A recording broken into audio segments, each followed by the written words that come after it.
no influye en esto, por ejemplo, los precios del petróleo son volátiles, no solamente porque sea combustible o petróleo, pero han aumentado, han bajado, es cierto que han bajado, el barril se ha colocado en menos de 80, vuelve a subir, ha subido un chin más. El tema de los precios de los commodities por la guerra de Ucrania y Rusia también puede influir. ¿Eso no se habrá sopesado para tomar este tipo de decisión? ¿Influye claro. en algo? Eso dice el proyecto de ley, o eso dice la ley como subconsiderando. Ahora la pregunta es, ¿realmente eso avala tomar decisiones de esa naturaleza? Porque yo te podría decir, bueno, pero si se necesita tal cantidad de dinero, ¿verdad? Pues o sea, creemos un impuesto extraordinario o un impuesto transitorio. Si es tan crítico, esa es la salida institucional, podría ser esa, no este tipo de medidas. O sea, mi crítica es más bien las señales. Sí, se va a recaudar dinero, sí, es verdad que se ha hecho otras veces. Ahora, la pregunta es, ¿cómo vamos a trabajar el tema de la evasión a largo plazo si cada vez que vamos sacando cabeza en mejoras importantes en el control de la evasión damos un perdón? Pero Germania, yo siendo un poquito ingenuo, ¿no será que quizás impuesto interno dice, bueno, la economía está estable en el país y no hay ningún tipo de problema, vamos a dejar eso que se pierda, pues total, no lo necesitamos ahora? ¿No será esa? Pero suponte que sí. La situación se tomó esa decisión. Pero eso es contradictorio con dar un perdón por el otro lado, que sí es pagar. Te están diciendo, la parte que no es prescripción es paga, reduciendo el impuesto, pero paga. Y el propio ministro y el propio director dicen que van a recaudar como 6.000 millones por esa vía. O sea, por un lado pierdo, por el otro gano 6.000, por el otro pido un adelanto a las entidades financieras. O sea, son como que cosas contradictorias. Y yo creo que son señales que no son positivas.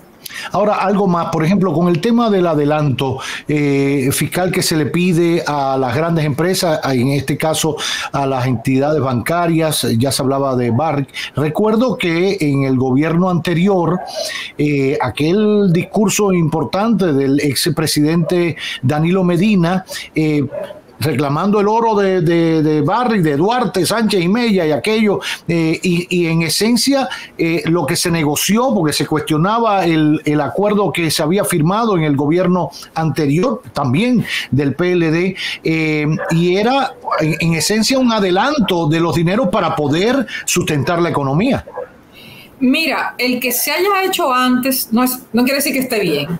Ya. En ese momento se hicieron dos cosas. Se pidió,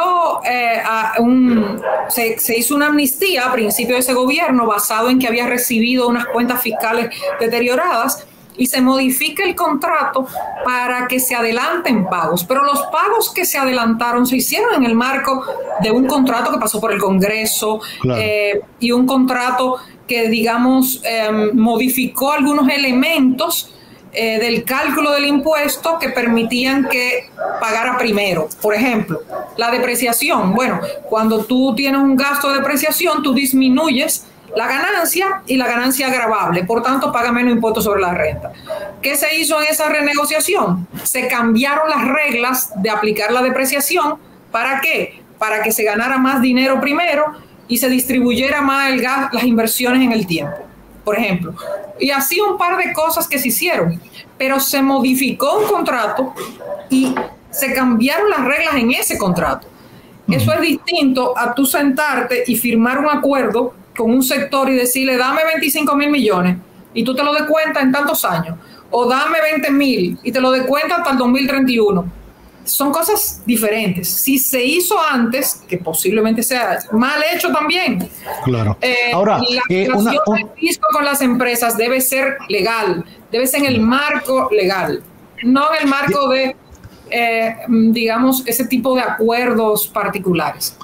Casi de aposento. Ahora, algo más. Se ha dicho que si el gobierno actual del Partido Revolucionario Moderno se reelige en el próximo mes de mayo de 2023, 2024, cuando son las elecciones, inmediatamente sometería un proyecto de ley para una reforma fiscal integral, no solo tributaria, sino fiscal integral.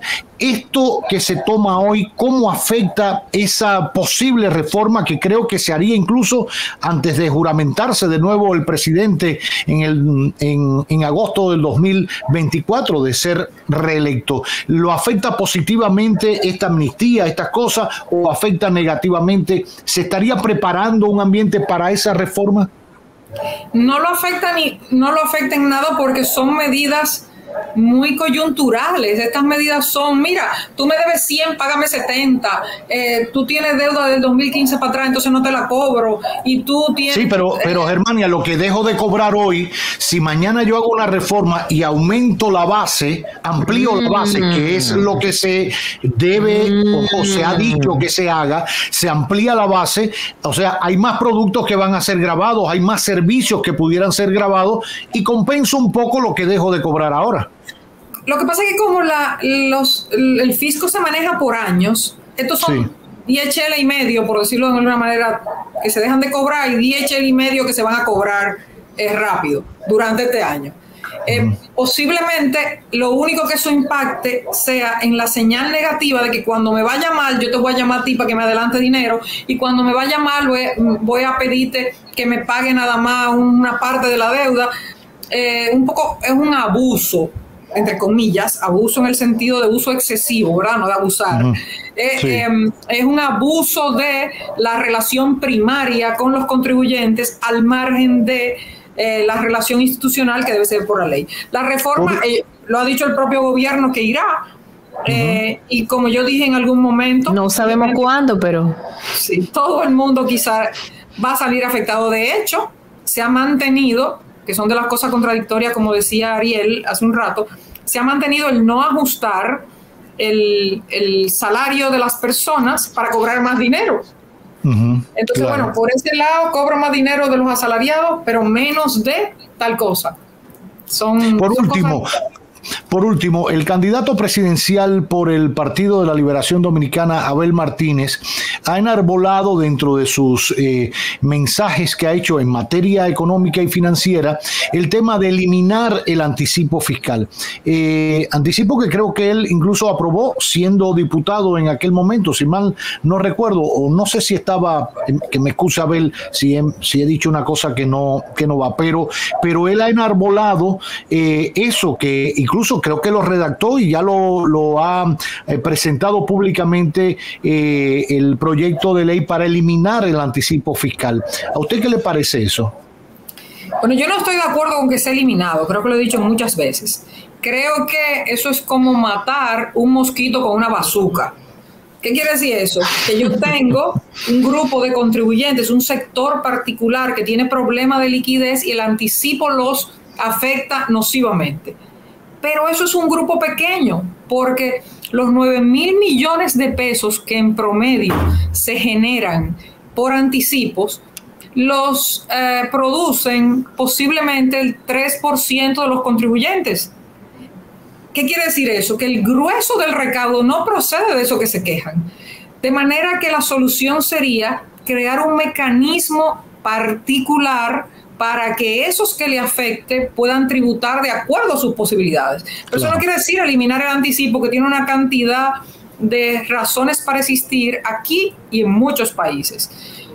Claro, hay que buscar una solución para esos pequeños, de alguna manera, para que, digamos, no se impacte tanto su liquidez. Se puede cambiar la periodicidad, se puede cambiar la forma de cálculo, se puede postergar el pago en condiciones particulares o eliminar el pago en muchísimas, digamos, circunstancias, pero eliminarlo de plano a contribuyentes que tienen mucha liquidez, que nunca se han quejado, que sostienen posiblemente, como digo, el 90% de esos 9.000 millones en promedio que genera eso.